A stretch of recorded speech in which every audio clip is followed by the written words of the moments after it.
আমাদেরকে এখন আহত লীগ বলা হয়।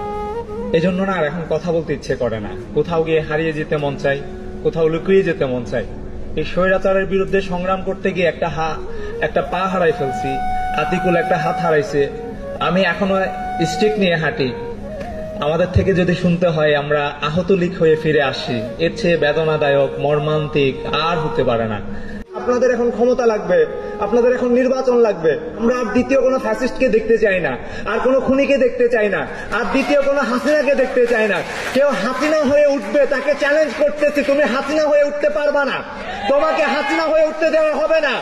আমরা শিখে গেছি কিভাবে জীবন দিতে হয়, কিভাবে বন্দুকের নলের সামনে দাঁড়াতে হয়, কিভাবে চোখে চোখ রেখে কথা বলতে হয়।